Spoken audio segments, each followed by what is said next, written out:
Core TV News live from anywhere in the world on our website www.coretvnews.com. Click on Live TV on our website and watch us live. Hello and welcome to Core TV Primetime News. To follow us on Twitter, click on Twitter icon on our website.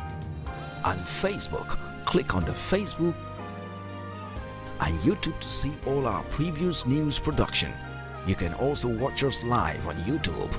Click Core TV, leave a space, then News. Core TV News, a 24-hour news station. Welcome back. Let's quickly find out what the top stories are on some of Nigerian dailies. I have the Punch, the Vanguard, the Guardian, as well as the Nation newspaper for review this morning. And I'm joined by public affairs analyst as well as policy analyst on the show already, ONNORUM. Thank you very much for finding time to come today. Thank you very much, Mr. We'll start with the Punch newspaper. PDP crisis, party secretary attacks Bode judge, others. The writer here, Ekweremadu heads PDP's post-election review committee. Now, the front page picture shows some of the women and children that were taken back by the men of the Nigerian military, I believe, last week. Rescued women narrate ordeal in Boko Haram captivity. That's on page 12. APC governors meet Buhari over ministerial nominees Tuesday. That's on page 12 as well of the Punch. Senators-elect seek reduction in cost of governance. Federal government marketers disagree on outstanding subsidy debt. That's on page 35. NNPC audit ignored 296 billion naira condensate market, says experts. 101-year-old man found 8 days after Nepal earthquake. That's on page 59. And soldiers rescue 260. Arrest Boko Haram fuel supplier. You get details of that on page 12 if you care to check. Missing $20 billion. Reps panel wants PwC probed. That's on page 2. Let's start from the big story here. The PDP crisis is on the front page of the Punch. Say party secretary attacks Bode judge, others. But the interesting part is that there's a post-election review committee which has the responsibility of finding out what actually transpired. I recall that I interviewed you some days before the election. I understood what your positions are. But have you been able to identify why it eventually turned out this way? Well, it was expected. Ordinarily, we before now had known that the results of the elections was going to come this way. And any other person who didn't see it coming, then I'll be very, very surprised. It's the need for the country to have a different posture, a different leadership was evident. The clamor was there, even though the opposition caught up with that and then started talking about change. All right, so change became a slogan, and everybody bought into it. So it's ordinarily expected. And for the PDP, what Nigerians and everybody who, of course, expects our democratic process to be very, very, very viral, will be telling them to do is to also try and put themselves in order so that we can have a credible opposition. Listen, without having a viable opposition, you will not have a good government.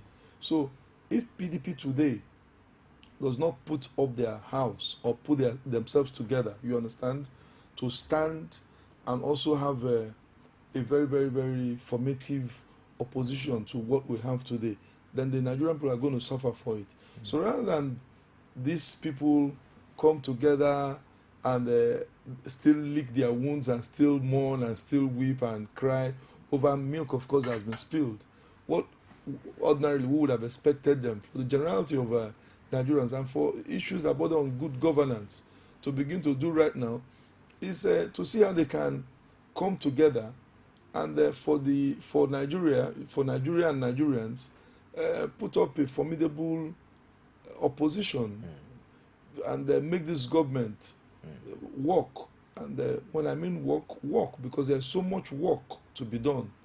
And for them right now to be having an in-house problem, of course, which ordinarily is expected, is one that I think should heal and heal fast. Many people have also started talking about the importance of an opposition, a viable opposition for the incoming administration. There are calls sometimes last week for the resignation of the National Working Committee as well as the chairman of the People's Democratic Party, asking that fresh energy should be injected in for opposition purposes. Is that a way to go at this time for the PDP? Well, you see, the party had been run with so much disregard to their constitution, and those are one of the things that, of course, ordinarily have gotten them where they are today. The political parties have manifesto, they have constitution. Their constitution should guide them. They should, like every other group and every other body that is constituted legally, have a guide. The guide is the constitution. How do you remove a chairman? How do you change the National Working Committee? All right, do you follow the due process, or do you do it out of due process? So these are things. I know that their party constitution, like I've read or from the papers, say that the National Working Constitution still have life till 2016. All right, so doing otherwise, of course, will bring about more rancor. But of course, it won't affect Nigeria. It was in those days, you will say the PDP problem, ordinarily like two elephants that are fighting, the grass suffers. Today, it won't. It will definitely not affect Nigerians. The only thing is that today they still stand out as the major opposition group here, and that's the only way we know that adversely it might affect us. But I will want a situation where they should show some respect for their constitution. The constitution says 2016. Then they allow the people to stay there by 2016, except if there are other avenues that the constitution have made available through which you can also follow them. But of course, they have to be legal, and then that will be okay. Yes, there was none of them that the national secretary said, look, in my own place, I delivered. You understand? And the issue that borders on politics is your ability to deliver. And most of the people who hold most of their offices there are people who cannot even win their houses. They can't even win their homes. They can't even win their fronts. You understand? Most of them have no reason to continue to hold political offices. They have been there for a very long time. And ordinarily, what I would expect the party to do now, even most of these people should honorably, you understand, people who have been there for 16 years, for crying out loud, all right, and beyond. What are they still holding offices for? Leader, and you have not effectively shown what's expected from from a leader. You understand? We should also begin to talk about what is expected of the opposition, you know, in the light of the incoming administration, because you recall that the PDP at some time wasn't quite comfortable with the position of the APC while it was acting as opposition. What is expected of a viable opposition that would not also compromise national development and some other very important issues at this time? Speak for the people. Know the mind of the people. With respect to government policies, with respect to electioneering promises made by the government. All right? Stand up at every particular point in time and ensure that these people are getting it right, that their policies, of course, are in every way bringing down the dividends of democracy to the people. You understand? And that at every particular point in time, the government is getting it right. That's the virility of it. That's the beauty of opposition. You understand? So, why the APC had a very, very, very big edge was because the PDP, at every particular point in time, as we know, you can see virtually everything they were doing. They were getting it wrong, and wrong. They had a catalog of so many things they were getting wrong. You understand? So they needed a very viral opposition from most of the other groups, you understand, civil society, political parties, and then maybe the APC at that time, you understand, to be able to put them right and to check their excesses. Okay. So one of the things we were expecting, Nigerians will be expecting, the world will be expecting today from the opposition is not going to be short of that. You understand? Well, these people are coming in. A lot of them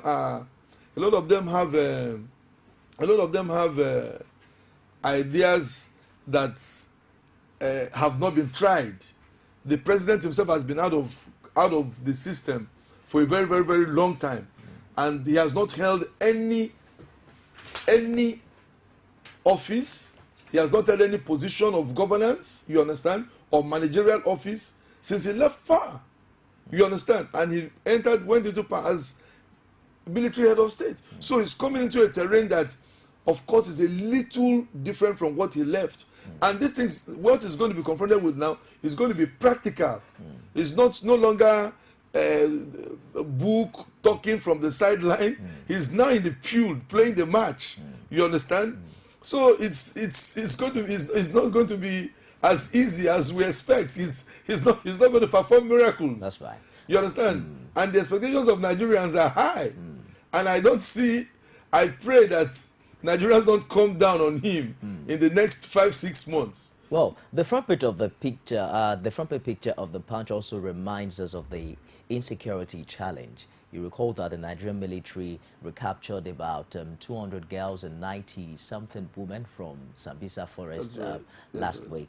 And there are even bloggers who are saying about over 200 of those women were recaptured pregnant. Those reports are yet to be confirmed. But the position of the opposition on national issues like security, many outrightly condemned the APC for politicizing issues like the Chibok girls abduction and some other insecurity or perhaps terrorism challenge of Nigeria. How do you expect the PDP to tread on these national issues? Well, it was one of the major areas I consider this outgoing administration really failed Nigerians on the issue of security, and they were dancing so much more to the opposition. The opposition has two rules. The opposition can lead you to get it right, or can dig a pit and lead you to fall into it. With the issue of security, I tell you, 90% of what the opposition were doing was misguiding the government. I say that as a patriot. I say that as one who loves this country. Because the opposition know the dangers and the problems that are associated with the issues of security. One of the greatest problems that brought this government down, bordered on security, wasn't even about corruption. It was more about insecurity. Because 90% of the votes they got that came against them were votes from the North. And the North are the major people who suffered more from this. The first thing the president did was that he acknowledged and agreed that these people were in his cabinet. He was afraid of running a sectional government. There's nothing wrong in running a Christian government as long as you deliver. There's nothing wrong in running a Muslim government as long as you deliver. There's nothing wrong in running a Yoruba or Igbo, I'm talking of tribe now, government as long as you deliver. What Nigerians want is for you to deliver. This man needed to have advisors who would have told him, all right, what to have done, and of course they were there. His own brother from the Niger Delta area, who was his chief security officer, at a particular point in time when he could no longer talk to him inside the bedroom, came out, Major General Zanzi. You understand? The man was trying to cut the knots with the issues of security, and he missed it. And I tell you that this government understands it. They are not going to do that. They are not going to listen to anybody. Buhari is like a military man, is going to approach this in a military way with pure national interest. Obasanjo did it. You understand? Any person whose house is burning, look, we're in this studio right now. If there is fire here, God forbid, I'm not going to take permission from you to jump out of the window. I'm not going to ask you to please, can we end it? You understand what I'm saying? I'm going to be thinking about my life first. I'm going to be thinking about my security first, because I have a family. They're expecting to come home. You understand? So the president did not think that way. The president did not look at the issues that bothered on this country. He was primarily thinking about his re-election, thinking about how to still have a big, formidable relationship that will, of course, result to give him political soft landing with the North at the expense of the security of this country. And I think that was the dictates of the opposition. It's all right. Let's move away from the plant. Let's find out all the top stories on the Vanguard newspaper this morning. Tales of horror by survivors. Boko Haram stones captives to death as troops approach to rescue women, children.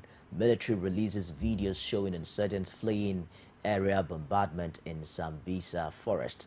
Why Jonathan's men are fighting Moazu, that's on page 9. Boko Haram 214 rescued girls pregnant, says UNFPA, that's on page 58 of the Vanguard. Okay, you see also Nigeria rules the world.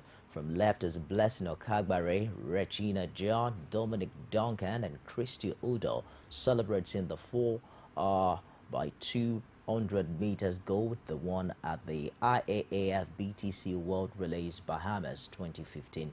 That was yesterday. Federal government falls 200 billion naira claims by oil marketers. That's on page 8 of the Vanguard, if you care to check. On the back page for some sports now, fight of the century, how Mayweather won. That's on page 60. Pacquiao, I thought I won, fought with one hand. Mayweather dedicates victory to that, as Mayweather described invisible by Tyson. Chelsea clinched title with 3 games left. Get all of that if you care to check somewhere inside the Vanguard. But still talking about security, there are some who are of the opinion that in developed climes, when the issue of terrorism, for instance, comes up, that the opposition doesn't come out open to criticize the government. On the contrary, on such issues as terrorism, there is more or less of a united front, even coming from the opposition, for national purposes. Yes, I said that. I said I was clear when I said that. I said the role of the opposition was not very healthy. Okay. Yes, I said that, and with due respect to the opposition, which of course is the incoming government, and I know that they were not very patriotic. They played pure politics with the issue that bordered on this national security of to their advantage and to the detriment of Nigeria. And of course, it was because the present outgoing administration created that lacuna. They allowed that. If they had not allowed that, you understand, they would have silenced. If I was president of this country, I will not allow the opposition dictate, all right, how I go along issues that border on security of a country, of my country. It happens in America. It's still happening in America, in the United States. When the issue of the Osama and the president never, I mean, he wasn't listening to the opposition. Nobody even knew what was happening until they got out that night and they told you that, look, we have picked this man up. You understand? I said, the present incoming president of this country will not allow us or allow anybody, civil society, Nigerians, you understand, to derail him from the focus. You understand? This administration was derailed, you understand? And it was purely, like I told you, because the president purely wanted to still have the collective, he wanted to still pally the North. You understand? There were decisions he would have taken. The states we're talking about, as at a time, were just 2 states. You understand? So there was nothing wrong with sacrificing so much in those 2 states, you understand, to save a whole country. He didn't do that. All right? People were talking about carrot and stick issue. People were talking about not bombing Boko Haram and not shooting Boko Haram. People were talking, you understand what I'm saying? But the insurgents were not. Insurgents were killing. Insurgents were looting. Insurgents were maiming. You understand what I'm saying? They were killing, and all the people these insurgents were killing were defenseless people. Schools, you go to secondary school students, will come up you wake up in the night, they will slaughter them, they pour petrol on. You understand what I'm saying? So the president was so very soft in his approach because he was listening to the opposition. This present government will not do that. Amazingly, too, there seems to be a reduction in the news of terrorist attacks, especially in northern Nigeria.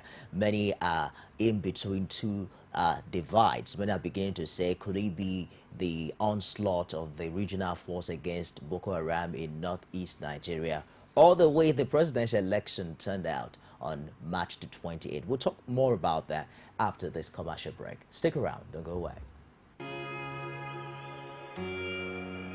It is often said that the future belongs to those who believe in the beauty of their dreams. But what about the things in life that actually inspire us to believe? Like the things that drive us, the things that move us, and even the things that remind us that the sky really isn't our limit. Because when we are inspired, we are led to future greatness. But first, we just have to believe. One day I want to build Nigeria's first aeroplane. I know. One day you'll make us proud. Rich and creamy pig, extra fortified with 28 vitamins and minerals. Here's to 60 years of nourishing dreams and inspiring the future. The future is bright. Reach for your peak. Introducing Smart Connect, we get plenty awoof to allow you talk, text, and browse nyafu for tin in the money. Igwe. Say you know say with just 200 naira recharge card, Airtel they summer me with 200% bonus to yarn more with any network. Now you not call me your fiance. Relax. In fact, I don't buy your own Airtel SIM every day. As correct vessel, anytime I recharge 200 naira and above, Smart Connect they summer me with free internet to browse. If you want to make your family follow you enjoy, buy your 4-in-1 family pack for the price of one. Oh baby. Akururu. This girl too, na family and friends. No carry last to buy your Airtel SIM today. Airtel, the smartphone network. Welcome back. It's Core Digest Monday. This is where we bring you the in-depth review of stories as they break in Nigeria. ONNORUM, policy analyst, still very much with us on the show. Thank you very much for staying the course. Thank you. Have we been truly able to identify the root cause of terrorism in Nigeria? Because as it is now, of course, some level of success is achieved by the regional force. But there are still many who still cannot place the role of religion and ethnicity in all of this. Well, it's quite a bitter truth that must be told. We have so much that as a country we need to do to bring ourselves together, unite ourselves. The issue of religion and ethnicity, it's one big line that divides this country, and the north is still the north and will still remain the north. The south, southeast, southwest, south, they still remain ethnic groups. One of our prominent leaders said he's first of all a Yoruba man before a Nigerian. And these are areas, these are issues that we need to see how we can begin to change our people's mind and orientation. Okay. The average person, first of all, thinks of his allegiance to his tribal group, thinks of his allegiance to his religion, before he thinks of his allegiance to Nigeria. He thinks about himself as an Igbo or Yoruba. He looks at a leader, whether he's going to perform or he's not going to perform, whether he's even going to benefit them or he's not going to benefit them. Oh, he's from my place. All right? We can see that in this election. We can see how it played out. We can see that people voted completely along ethnic line, along religious line. And these are the major things that affect every single thing that borders on our governance. until we are able to begin to look beyond issues of tribe, ethnicity, all right, in politics, in issues that border on governance, I think it will be very, very difficult for us to get it right. Very, very, very difficult. All right? And that is why when a particular person comes in, a particular group will say, we don't accept his leadership. Because the mindset of these people have been brought up or have been trained, they've been given that orientation, all right, to think that way. And these are the things, and a lot of people believe that the issue of that led to the insecurity problem was as a result of the agitation of the North for them to have a shot at the presidency. All right? And we can't rule that out. We can't completely rule that out.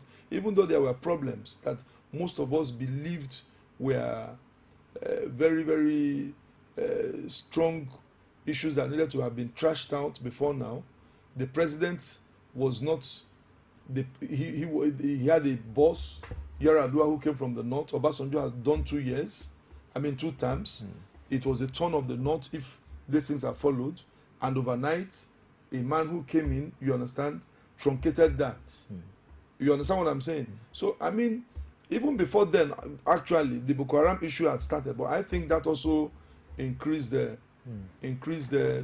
agitation of the North, and then of course fueled most of the crisis that we had. There was a Federal Character Commission under the Jonathan administration.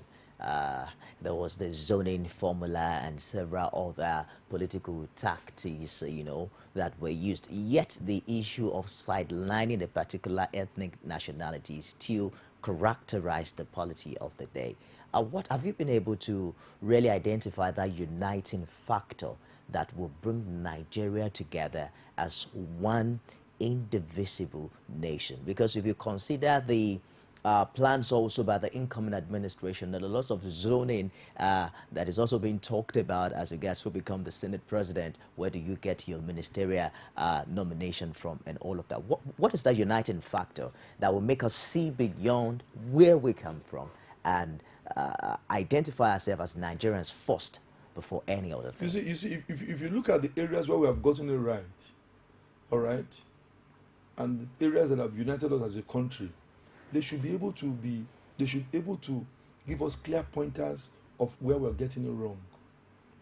We get it right in issues that border on sports. Why? Because we present our best. Whether the best is coming from the southwest or they are coming from the north, we know this is our best. Now, until we have a country that has great interest in merit, until we have a country that begins to think and put merit first, we'll keep getting it wrong. A country where you say whether a man is qualified, is not qualified, because he's coming from a place, he will stand and sit with people who are qualified from another part of the country. You can't get it right that way. You understand what I'm saying? So you're already creating so much problem, but you don't know. You understand what I'm saying? So the issues, I saw a list of, I think in social media, there's a president from this, a president is a Muslim, Senate president is a Muslim, this is a Muslim, that is a Muslim, Chief Justice is a Muslim. You see, we should by now have outgrown that. Are these people the most competent hands? Are these people the most capable hands? But assuming that probably if that selection had performed tangibly, that wouldn't also had come to mind at all, that certain group of people are from a particular religious base. As if I didn't get that. I'm talking about performance. Yes. If the executives had performed over a period of time, that's right. maybe people's attention would have been turned to that. Yes, if this last administration had performed, you understand? Nobody would be. I'm sure if he had performed, there was light. If he had performed, the average man has food. If he had performed, capital per, income per capita of average Nigerian, which is still at below $1 sometimes, you understand, has risen to maybe about $5 or $10. You understand? Who will complain? So what we are looking at right now is performance. I don't care who performs. All I'm interested in is that this person is performing or where he comes from. You understand what I'm saying? So it's until we begin to put our money on merit, until we begin to think about merit, until we begin to ensure that we get people who can deliver. We'll keep getting it wrong. It will keep being, oh, now we are looking at ministers and they are saying they are governors. What has a governor got to do with a governor who can bring out his houseboy to become minister? But is zoning really the problem? Because there are people who will also tell you that there are competent hands everywhere in Nigeria. If you're zoning into a particular place, it's just about scrutinizing it well enough to get the best hand from that particular part of the country. How relevant is that? Yes, that is if you will get the best from, but then that's not what happens. I can tell you a couple of ministers, you understand, who came from different zones to represent their zones, who ordinarily in any proper setup, you understand, will not even be near the offices they held. You understand? But you see, these things are politicized. Just like I was trying to say, they say the ministers, the governors are coming to present their ministerial leads. You will know what to expect. Every governor will bring one man who of course will be his errand boy, who will represent him there. All right? And these people are going to hold very big offices where policies are going to be formulated, educational policies, policies that border on transport, policies that border on health. You understand what I'm saying? So I think that, yes, zoning, no problem. But then, zoning should ensure, all right, that the best hands are brought. And then we should look at avenues and ways we can get the best hands. I don't know. You see, that's why sometimes we'll give it to people like Obasanjo. You understand? You won't fault a Beko. You won't fault an Olukoye as Minister of Health. You won't fault a Grange. You understand what I'm saying? You won't fault the man who was in education, Professor, the one that was removed over the National Assembly crisis. You understand? Now, we have very capable hands. We have people who can move on to the next level. Will these governors go in search of such people and get them? You understand what I'm saying? But here, governors are going to bring their people, you know, and show a lot of patronage. And then it becomes a thing to reward one person who has shown so much allegiance to you. An Amechi bringing a Wike, a Senate president bringing a Moro, you understand? And all that. No country will move forward that way. So, right, thank you very much for joining us on the show this morning. I've been speaking with policy analyst Austin ONNORUM on Core Digest. It's good to have you always, sir. Thank you very much. My pleasure.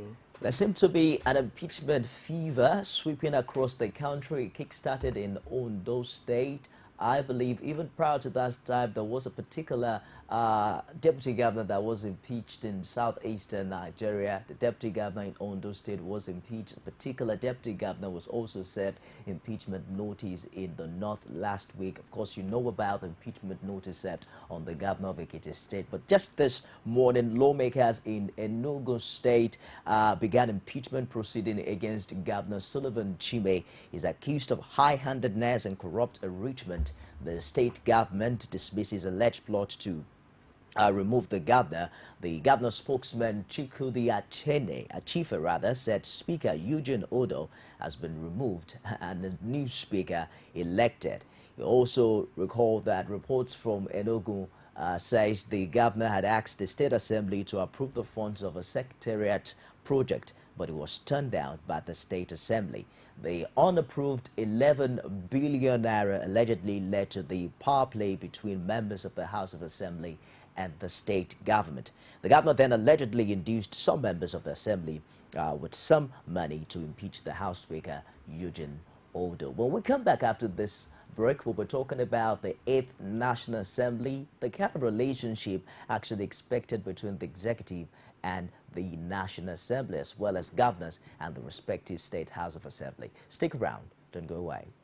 Every day, every hour, and every minute, news break in Nigeria. Things happen so fast, it's most times difficult to track and comprehend them.